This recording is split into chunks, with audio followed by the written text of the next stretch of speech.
ಆಗಿದ್ದಂಗೆ ಮಾತ್ರ ದಾಂಪತ್ಯ ಜೀವನ ಪರಿಪೂರ್ಣ ಆಗೋದು. ಹಾಯ್ ಹಲೋ ಫ್ರೆಂಡ್ಸ್, ನಮಸ್ತೆ. Welcome back to Bindu's world YouTube channel. ನಾನು ಚೆನ್ನಾಗಿದ್ದೀನಿ, ನೀವೆಲ್ಲರೂ ಹೇಗಿದ್ದೀರಾ? ಐ ಹೋಪ್ ನೀವೆಲ್ಲರೂ ಚೆನ್ನಾಗಿದ್ದೀರಾ ಅಂತ ಅಂದ್ಕೊಳ್ತೀನಿ. ಇವತ್ತಿನ ದಿನ ಏನು ಸ್ಪೆಷಲ್ ಅಂದರೆ ಭೀಮ್ ಅಮಾವಾಸ್ಯೆ, ಜ್ಯೋತಿರ್ಭೀಮೇಶ್ವರ ವ್ರತ. ನಿಮ್ಮೆಲ್ಲರಿಗೂ ಭೀಮನ ಅಮಾವಾಸ್ಯೆಯ ಶುಭಾಶಯಗಳು. ಪರಮೇಶ್ವರ ನಿಮ್ಮೆಲ್ಲರಿಗೂ 100 ವರ್ಷ ಆಯುಸ್ಸು, ಆರೋಗ್ಯ, ಯಶಸ್ಸು, ಕೀರ್ತಿ ಎಲ್ಲ ಕೊಟ್ಟು ಚೆನ್ನಾಗಿಟ್ಟಿರ್ಲಿ ಅಂತ ಕೇಳ್ಕೊತೀನಿ. ಇವತ್ತು ಭೀಮ್ ಅಮಾವಾಸ್ಯೆ ಆಗಿರೋದ್ರಿಂದ ಒಂದು ದೇವ್ರ ಪೂಜೆ ಸ್ಪೆಷಲು. ಅದಾದಮೇಲೆ ಇನ್ನೊಂದು ಸ್ಪೆಷಲ್ ಏನಂದರೆ ಗಂಡನ ಪಾದ ಪೂಜೆ ಮಾಡೋದು. ನಾನು ಇವಾಗಷ್ಟೇ ನನ್ನ ಹಸ್ಬೆಂಡ್ ಪಾದ ಪೂಜೆ ಮಾಡಿ ಮುಗಿಸ್ದೆ. ಅದಾದಮೇಲೆ ನಿಮ್ಮ ಜೊತೆ ಮಾತಾಡೋಣ ಅಂತ ಬಂದೆ. ಇವಾಗ ಪೂಜೆ ಎಲ್ಲ ಮುಗಿದ್ಮೇಲೆ ಇನ್ನೊಂದು ಏನು ಸ್ಪೆಷಲ್ ಇರುತ್ತೆ ಅಂದರೆ ಇವತ್ತು ಹಬ್ಬ ಆಗಿರೋದ್ರಿಂದ ಮನೇಲಿ ಸಿಹಿ ಮಾಡೋದೇ ಸ್ಪೆಷಲು. ನಾನು ಸಿಹಿ ಮಾಡೋದಕ್ಕೆ ಹೋಗ್ತಾ ಇದ್ದೀನಿ. ಅದಕ್ಕಿಂತ ಮುಂಚೆ ನಮ್ಮನೇಲಿ ಇವತ್ತು ಭೀಮ್ ಅಮಾವಾಸ್ಯೆ ವ್ರತ ಹೇಗೆ ನಡೀತು ಅನ್ನೋದೊಂದು ಸಣ್ಣ ರೀಕ್ಯಾಪ್ ಇದೆ, ನೋಡ್ಕೊಂಡು ಬನ್ನಿ. ಭೀಮನ ಅಮಾವಾಸ್ಯೆ ವ್ರತ ಇದು ನಮ್ಮ ದಕ್ಷಿಣ ಭಾರತದಲ್ಲಿ ಕರ್ನಾಟಕ, ಆಂಧ್ರ ಪ್ರದೇಶ, ತಮಿಳುನಾಡು ಈ ರಾಜ್ಯಗಳಲ್ಲಿ ಹೆಚ್ಚಾಗಿ ಆಚರಿಸ್ತಾರೆ. ಈ ಭೀಮನ ಅಮಾವಾಸ್ಯೆ ವ್ರತನ ಪ್ರತಿ ವರ್ಷ ಆಷಾಢ ಮಾಸದ ಅಮಾವಾಸ್ಯೆಯಿಂದ ಆಚರಿಸ್ತಾರೆ. ಈ ಅಮಾವಾಸ್ಯೆಗೆ ಜ್ಯೋತಿರ್ಭೀಮೇಶ್ವರ ಅಮಾವಾಸ್ಯೆ ಅಂತಲೂ ಕರೀತಾರೆ. ಈ ದಿನದ ಮಹತ್ವ ಏನು ಅಂತ ಹೇಳಿದ್ರೆ, ದುಷ್ಟನಾದ ಬಕಾಸುರನನ್ನು ಭೀಮನ ಸಂಹರಿಸಿ ವಿಜಯ ಸಾಧಿಸ್ತಾರೆ. ಅದಕ್ಕೆ ಈ ದಿನನ ಭೀಮನ ಅಮಾವಾಸ್ಯೆ ಅಂತಲೂ ಕರೀತಾರೆ. ಅದ್ರ ಜೊತೆಗೆ ನಮ್ಮ ಪುರಾಣಗಳಲ್ಲಿ ಇನ್ನೊಂದು ಉಲ್ಲೇಖ ಇದೆ. ಪರಮೇಶ್ವರನು ಅಂದರೆ ಈಶ್ವರನು ಪಾರ್ವತಿಯ ಭಕ್ತಿಗೆ ಮೆಚ್ಚಿ ಈ ದಿನದಂದು ಅಂದರೆ ಭೀಮನ ಅಮಾವಾಸ್ಯೆ ದಿನದಂದು ಪಾರ್ವತಿಯನ್ನು ಹೆಂಡತಿಯಾಗಿ ಸ್ವೀಕರಿಸ್ತಾರಂತೆ. ಅದಕ್ಕೂ ಕೂಡ ಈ ದಿನನ ಜ್ಯೋತಿರ್ಭೀಮೇಶ್ವರ ವ್ರತ ಅಂತಲೂ ಕರೀತಾರೆ. ಭೀಮನ ಅಮಾವಾಸ್ಯೆ ದಿನ ಮದುವೆ ಆಗಿರೋ ಹೆಣ್ಮಕ್ಳು ಜ್ಯೋತಿರ್ಭೀಮೇಶ್ವರ ವ್ರತ ಮಾಡಿ ತನ್ನ ಗಂಡನ ಪಾದ ಪೂಜೆ ಮಾಡಿ ಗಂಡನಿಗೆ ಆಯಸ್ಸು, ಆರೋಗ್ಯ, ಯಶಸ್ಸು, ಸಂತೋಷ ಎಲ್ಲ ಅಭಿವೃದ್ಧಿ ಆಗಲಿ, ತನ್ನ ಮಾಂಗಲ್ಯ ಭಾಗ್ಯ ಚೆನ್ನಾಗಿರಲಿ ಅಂತ ದೇವ್ರನಲ್ಲಿ ಪ್ರಾರ್ಥಿಸಿ ಪೂಜೆ ಮಾಡ್ತಾರೆ. ಇನ್ನು ಮದುವೆ ಆಗದೆ ಇರೋರ ಹೆಣ್ಮಕ್ಳುಗಳು ಅವ್ರಿಗೆ ತನಗೆ ಒಳ್ಳೆ ಗಂಡ ಸಿಗಲಿ, ಒಳ್ಳೆ ಭೀಮ್ನಂಥ ಗಂಡ ಸಿಗಲಿ ಅಂತ ಅವರು ಹರಳಿ ಮರ ಪೂಜೆ ಮಾಡಿ ಪ್ರಾರ್ಥನೆ ಮಾಡ್ತಾರೆ. ಇದಿಷ್ಟು ಭೀಮನ ಅಮಾವಾಸ್ಯೆಯ ವಿಶೇಷ. ನೋಡಿದ್ರ ನಮ್ಮ ಮನೇಲಿ ಭೀಮನ ಅಮಾವಾಸ್ಯೆ ಪೂಜೆ ಹೇಗೆಲ್ಲ ನಡೀತು ಅಂತ. ಇವಾಗ ಅಡುಗೆ ಮಾಡಬೇಕು. ನಾನು ಆಲ್ರೆಡಿ ಹೇಳ್ದಾಗೆ ಇವತ್ತು ಹಬ್ಬ ಆಗಿರೋದ್ರಿಂದ ಸಿಹಿ ಮಾಡೋಣ ಅಂದ್ಬಿಟ್ಟು ನಾನು ಕಡಲೆಬೇಳೆ ಪಾಯಸ ಮಾಡ್ತಾಯಿದ್ದೀನಿ. ಕಡಲೆಬೇಳೆ ಹಾಕಿ ಇಲ್ಲಿ ಕಡಲೆಬೇಳೆ ಪಾಯಸ ಮಾಡ್ಕೊಳ್ಳೋದಕ್ಕೆ ನಾನು ಒಂದು ಕುಕ್ಕರ್ಗೆ 1 ಕಪ್ ಕಡಲೆಬೇಳೆ, 2ರಿಂದ 3 ಸ್ಪೂನಷ್ಟು ಅಕ್ಕಿ ತೊಗೊಳ್ತಾ ಇದ್ದೀನಿ. ಇಲ್ಲಿ ನಾನು ಕಡಲೆಬೇಳೆ ನೆನೆಸಿಲ್ಲ. ಕಡಲೆಬೇಳೆ ನೆನೆಸಿ ಯೂಸ್ ಮಾಡಿದ್ರೆ ಕಡಲೆಬೇಳೆ ಚೆನ್ನಾಗಿ ಬೇಗ ಬೇಯುತ್ತೆ. ನಾನಿಲ್ಲಿ ನೆನೆಸ್ದೆ ಹಾಗೆ ಹಾಕಿದ್ದೀನಿ.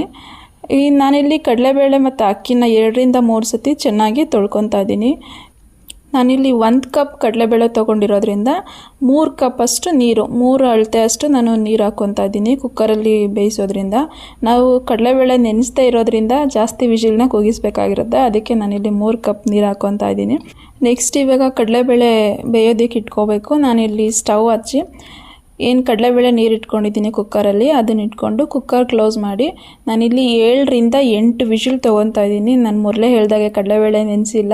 ನಾವು ಕಡಲೆಬೇಳೆ ನೆನೆಸಿ ಒಂದು 2-3 ಅವರ್ ಕಡಲೆಬೇಳೆ ನೆನೆಸಿ ಯೂಸ್ ಮಾಡಿದ್ರೆ 3ರಿಂದ 4 ಅಥವಾ 5 ವಿಜಿಲ್ ತೊಗೊಂಡ್ರೆ ಸಾಕಾಗುತ್ತೆ. ನಾನಿಲ್ಲಿ ಕಡಲೆಬೇಳೆ ಪಾಯಸಕ್ಕೆ ಬೆಲ್ಲ ಯೂಸ್ ಮಾಡ್ತಾಯಿದ್ದೀನಿ. 1 ಕಪ್ ಕಡಲೆಬೇಳೆ ತೊಗೊಳೋದ್ರಿಂದ 1 ಕಪ್ ಅಷ್ಟೇ ನಾನು ಬೆಲ್ಲ ಯೂಸ್ ಮಾಡ್ತಾಯಿದ್ದೀನಿ. ಸಿಹಿ ಕಮ್ಮಿ ಬೇಕು ಅಂದರೆ 3/4 ಕಪ್ ಹಾಕೋಬೋದು. ಇನ್ನು ಸಿಹಿ ಜಾಸ್ತಿ ಬೇಕು ಅಂದರೆ 1/4 ಕಪ್ ಅಷ್ಟಾರು ಹಾಕೋಬೋದು. ಇಲ್ಲಿ 1 ಕಪ್ ಬೆಲ್ಲಕ್ಕೆ ನಾನು ಒಂದು ಅರ್ಧ ಕಪ್ಪಷ್ಟು ನೀರು ಹಾಕ್ಕೊಂಡು, ಇದು ಪಾಕ ಬರ್ಸ್ಕೊಳ್ಳೋ ಅವಶ್ಯಕತೆ ಇಲ್ಲ. ಜಸ್ಟ್ ಇದು ಬೆಲ್ಲ ಮತ್ತು ನೀರು ಮೆಲ್ಟ್ ಆದರೆ ಸಾಕು, ಅಂದರೆ ಕರಗಿದ್ರೆ ಸಾಕು. ನಾನಿಲ್ಲಿ ಆರ್ಗ್ಯಾನಿಕ್ ಬೆಲ್ಲನ ತೊಗೊಂಡಿದ್ದೀನಿ. ಇದರಲ್ಲಿ ಕಸ ಏನೂ ಇರಲ್ಲ, ಶೋಧಿಸ್ಕೊಳ್ಳೋ ಅವಶ್ಯಕತೆಯೂ ಇರಲ್ಲ. ಹೆಲ್ತಿಗೂ ಕೂಡ ತುಂಬ ಒಳ್ಳೆಯದು. ಇವಾಗ ಕಡಲೆಬೇಳೆ ಏನು ಬೇಯಕ್ಕೆ ಇಟ್ಕೊಂಡಿದ್ದೆ ಅದು ಕುಕ್ಕರ್ ಕೂಗ್ತಾ ಇದೆ. ಒಂದು 7ರಿಂದ 8 ವಿಜಿಲ್ ತೊಗೊಳ್ತಾ ಇದ್ದೀನಿ. ಇನ್ನು ಕುಕ್ಕರ್ ಪ್ರೆಷರ್ ಬಿಡೋಷ್ಟರಲ್ಲಿ ನಾವು ಕಾಯಿ ಮತ್ತು ಏಲಕ್ಕಿನ ರುಬ್ಕೋಬೇಕು ಪಾಯಸಕ್ಕೆ. ನಾನಿಲ್ಲಿ ಒಂದು ಮಿಕ್ಸಿ ಜಾರಿಗೆ 1/4 ಕಪ್ಪಷ್ಟು ಕಾಯಿ ತೊಗೊತಾ ಇದ್ದೀನಿ. 1/4 ಕಪ್ ಅಂದರೆ 1 ಕಪ್ ಕಡಲೆಬೇಳೆಗೆ 1/4 ಕಪ್ಪಷ್ಟು ಕಾಯಿ ತೊಗೊಂಡಿದ್ದೀನಿ. ಒಂದು 5ರಿಂದ 6 ಏಲಕ್ಕಿ ಹಾಕಿ ಸ್ವಲ್ಪ ಒಂದು ಅರ್ಧ ಕಪ್ಪಷ್ಟು ನೀರು ಹಾಕಿ ಅದನ್ನು ನೈಸಾಗೆ ಗ್ರೈಂಡ್ ಮಾಡ್ಕೊತಾ ಇದ್ದೀನಿ, ಅಂದರೆ ರುಬ್ಕೊಳ್ತಾ ಇದ್ದೀನಿ. ಇದು ಕಾಯಿ ಜಾಸ್ತಿ ಕೂಡ ಯೂಸ್ ಮಾಡ್ಬೋದು. ಕೆಲವರು ಕಾಯಿ ಇಷ್ಟಪಡಲ್ಲ, ಜಾಸ್ತಿ ಕಾಯಿ ಥರನೇ ಇರುತ್ತೆ ಅಂತ. ನಾನಿಲ್ಲಿ 1/4 ಕಪ್ ಯೂಸ್ ಮಾಡ್ತಾಯಿದ್ದೀನಿ. ಇದು ಸಾಕು, ಇಷ್ಟು ಅಳತೆಲಿ ನಾವು ತೊಗೊಂಡ್ರೆ ಸಾಕು ಪಾಯಸಕ್ಕೆ. ಇವಾಗ ಕುಕ್ಕರಲ್ಲಿ ಪ್ರೆಷರೆಲ್ಲ ಹೋಗಿದೆ. ನಾನು ಚೆಕ್ ಮಾಡ್ಕೊತಾ ಇದ್ದೀನಿ ಕಡಲೆಬೇಳೆ ಚೆನ್ನಾಗಿ ಬೆಂದಿದೆಯಾ ಅಂತ. ಈ ಕಡಲೆಬೇಳೆ ಪಾಯಸದಲ್ಲಿ ಕಡಲೆಬೇಳೆ ಚೆನ್ನಾಗಿ ಬೇಯಿಸ್ಕೊಳ್ಳೋದು ತುಂಬ ಮುಖ್ಯ. ಏಕೆಂದರೆ ಕಡಲೆಬೇಳೆ ಚೆನ್ನಾಗಿ ಬೆಂದಿಲ್ಲ ಅಂದರೆ ನಾನು ಇಲ್ಲಿ ವೀಡಿಯೋಲಿ ತೋರಿಸ್ತಾ ಇದ್ದೀನಿ ನೋಡಿ, ಅದು ಮುಟ್ಟಿದ್ರೆ ಚೆನ್ನಾಗಿ ಮ್ಯಾಶ್ ಆಗಬೇಕು ಕಡಲೆಬೇಳೆ ಎಲ್ಲ, ಆ ರೀತಿ ಬೇಯಿಸ್ಕೊಬೇಕು. ಇಲ್ಲ ಚೆನ್ನಾಗಿ ಬೆಂದಿಲ್ಲ ಅಂದರೆ ನಾವು ಬೆಲ್ಲ ಮಿಕ್ಸ್ ಮಾಡೋದ್ಮೇಲೆ ಇನ್ನೂ ಗಟ್ಟಿ ಆಗಿಬಿಡುತ್ತೆ, ಪಾಯಸ ತಿನ್ಬೇಕಾದ್ರೆ ಗಟ್ಟಿ ಗಟ್ಟಿ ಅನಿಸುತ್ತೆ ಅಲ್ಲಿಗೆಲ್ಲ. ಅದಕ್ಕೆ ಚೆನ್ನಾಗಿ ಬೇಯಿಸ್ಕೊಳ್ಳೋದು ಒಳ್ಳೆಯದು. ನಾನು ನೆಕ್ಸ್ಟ್ ಸ್ಟವ್ ಮೇಲೆ ಒಂದು ಪ್ಯಾನ್ ಇಟ್ಕೊಂಡು ಅದಕ್ಕೆ ಬೇಯಿಸಿ ಇಟ್ಕೊಂಡಿರೋ ಕಡಲೆಬೇಳೆ ಅಕ್ಕಿ ಎಲ್ಲ ಹಾಕ್ಕೊತಾ ಇದ್ದೀನಿ. ಅದ್ರ ಜೊತೆಗೆ ಕಾಯಿ ಮತ್ತು ಏಲಕ್ಕಿ ರುಬ್ಬಿಟ್ಕೊಂಡಿದ್ದೀನಲ್ವ ಅದನ್ನು ಹಾಕ್ಕೊಂಡು, ಮತ್ತು ಬೆಲ್ಲ ಕರಗಿಸಿ ಇಟ್ಕೊಂಡಿರೋದನ್ನ ಅದನ್ನು ಹಾಕ್ಕೊಂಡು ಮಿಕ್ಸ್ ಮಾಡ್ಕೊತಾ ಇದ್ದೀನಿ.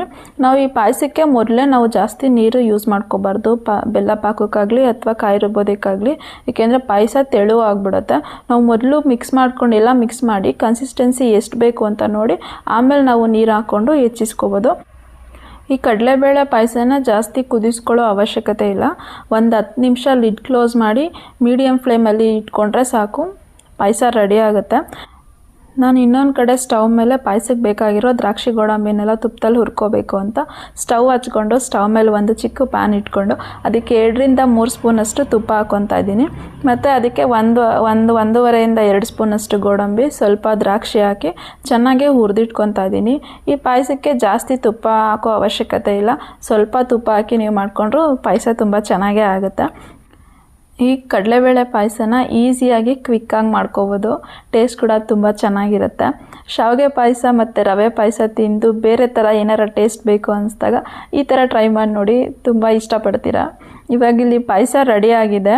ನಾನು ಇದಕ್ಕೆ ತುಪ್ಪದಲ್ಲೇ ಹುರಿದಿಟ್ಕೊಂಡಿರೋ ಗೋಡಂಬಿ ಮತ್ತು ದ್ರಾಕ್ಷಿನ ಸೇರಿಸ್ಕೊತಾ ಇದ್ದೀನಿ. ಈ ಗೋಡಂಬಿ ದ್ರಾಕ್ಷಿ ಹಾಕಿದ್ಮೇಲೆ ಚೆನ್ನಾಗಿ ಮಿಕ್ಸ್ ಮಾಡಿ 1-2 ನಿಮಿಷ ಕುದಿಸ್ಕೊಂಡೆ. ಇವಾಗ ಪಾಯಸ ರೆಡಿ ಆಯಿತು. ನಾನು ನೆಕ್ಸ್ಟ್ ಇಲ್ಲಿ ಕಡಲೆಕಾಳು ಹುಸ್ಲಿ ಮಾಡ್ಕೊಳ್ಳೋಣ ಊಟಕ್ಕೆ ಜೊತೆಗೆ ಅಂತ ಹೇಳ್ಬಿಟ್ಟು ರಾತ್ರಿಲೇ 1 ಕಪ್ಪಷ್ಟು ನಾನು ಕಾಬೂಲ್ ಕಡಲೆಕಾಳನ್ನ ನೆನೆಸಿಟ್ಕೊಂಡಿದ್ದೆ.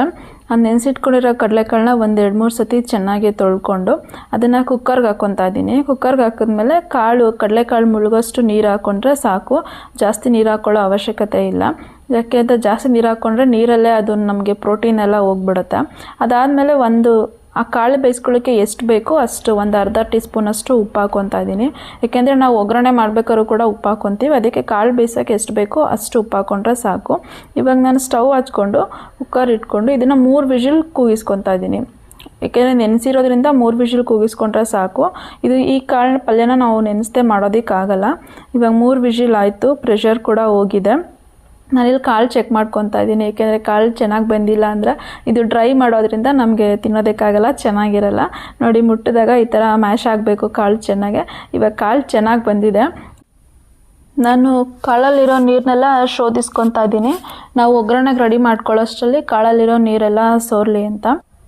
ಇಲ್ಲಿ ನಾನೊಂದು ಮಿಕ್ಸಿ ಜಾರಿಗೆ ಪಲ್ಯಕ್ಕೆ ಬೇಕಾಗಿರೋದನ್ನ ಸ್ವಲ್ಪ ರುಬ್ಕೊಳ್ಳೋದಿದೆ. ಅದಕ್ಕೆ ನಾನು ಒಂದು 4 ಹಸಿಮೆಣಸಿನ್ಕಾಯಿ, ಸ್ವಲ್ಪ ಶುಂಠಿ ತೊಗೊಂಡಿದ್ದೀನಿ, ಒಂದು ಇಂಚಷ್ಟು ಶುಂಠಿ ಯಾಕೆ ಯೂಸ್ ಮಾಡ್ತೀವಿ ಅಂದರೆ ಈ ಕಾಬೂಲ್ ಕಡಲೆಕಾಳಲ್ಲಿ ವಾಯು ಇರುತ್ತೆ, ಗ್ಯಾಸ್ ಅಂಶ, ಅದಕ್ಕೋಸ್ಕರ ಶುಂಠಿ ಯೂಸ್ ಮಾಡೋದ್ರಿಂದ ನಮಗೆ ಗ್ಯಾಸ್ಟ್ರಿಕ್ ಅವಾಯ್ಡ್ ಆಗುತ್ತೆ. ಅದ್ರ ಜೊತೆಗೆ 1-2 ಸ್ಪೂನಷ್ಟು ಬೆಂದಿರೋ ಕಾಬೂಲ್ ಕಡಲೆ ಹಾಕ್ಕೊತಾ ಇದ್ದೀನಿ.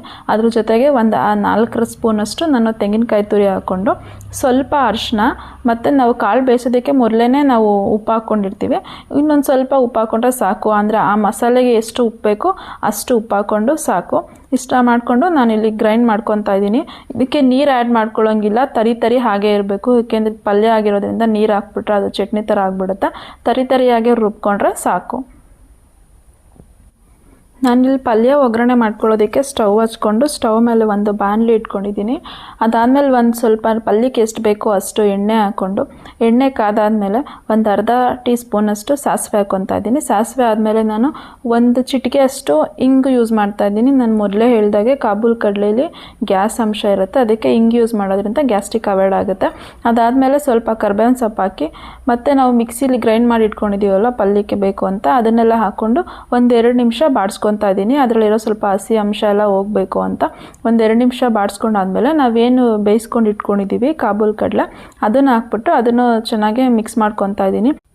ಈ ಕಾಬೂಲ್ ಕಡಲೆಯಲ್ಲಿ ಪ್ರೋಟೀನ್ ಜಾಸ್ತಿ ಇರೋದ್ರಿಂದ ನಾವು ಇದನ್ನು ಬೆಳಗ್ಗೆ ತಿಂಡಿಗಾರ ಮಾಡ್ಕೊಂಡು ತಿನ್ಬೋದು. ಇವಾಗ ಡಯಟ್ ಮಾಡೋರೆಲ್ಲ ರೈಸ್ ಎಲ್ಲ ತಿನ್ನಲ್ಲ ಅಂದರೆ ಈ ಥರ ಮಾಡ್ಕೊಂಡು ತಿನ್ಬೋದು. ಪ್ರೋಟೀನ್ ಜಾಸ್ತಿ ಇರೋದ್ರಿಂದ ಮಕ್ಳಿಗೆ ಕೊಟ್ಟರು ಒಳ್ಳೆಯದು. ಮತ್ತು ಇದನ್ನು ಊಟಕ್ಕಾರ ಮಾಡ್ಕೋಬೋದು, ಇಲ್ಲ ಸೈಡ್ ಡಿಶ್ಶಾಗಾರ ಮಾಡ್ಕೋಬೋದು. ಮತ್ತು ಇವಾಗ ನಾನಿಲ್ಲಿ ಸ್ವಲ್ಪ ಕೊತ್ತಂಬರಿ ಸೊಪ್ಪು ಹಾಕ್ಕೊಂಡು ಬಾಡಿಸ್ಕೊತಾ ಇದ್ದೀನಿ. ಇದನ್ನು ಜಾಸ್ತಿ ಟೈಮ್ ನಾವು ಏನು ಫ್ರೈ ಮಾಡ್ಕೊಳ್ಳೋಂಗೆ ಇಲ್ಲ. ಇದನ್ನು ಸ್ವಲ್ಪ 1-2 ನಿಮಿಷ ಇಟ್ಕೊಂಡ್ರೆ ಸಾಕು. ಅದಾದಮೇಲೆ ನಾನಿಲ್ಲಿ 1 ಸ್ಪೂನಷ್ಟು ನಿಂಬೆ ರಸ ಹಾಕ್ಬಿಟ್ಟು ಸ್ಟವ್ನ ಆಫ್ ಮಾಡ್ಕೊತಾ ಇದ್ದೀನಿ. ನಿಂಬೆ ರಸ ಹಾಕಿದ್ಮೇಲೆ ಸ್ಟವ್ ಆಫ್ ಮಾಡಿಬಿಡ್ಬೇಕು, ಇಲ್ಲಾಂದರೆ ಕಹಿ ಅಂಶ ಬರುತ್ತೆ ಪಲ್ಯ ಅಂತ. ನಿಂಬೆ ರಸ ಎಲ್ಲ ಹಾಕಿದ್ಮೇಲೆ ಪಲ್ಯನೆಲ್ಲ ಸ್ಟವ್ ಆಫ್ ಮಾಡಿಕೊಂಡು 1 ನಿಮಿಷ ಚೆನ್ನಾಗಿ ಮಿಕ್ಸ್ ಮಾಡಿಕೊಂಡೆ. ಪಲ್ಯ ರೆಡಿ ಆಯಿತು.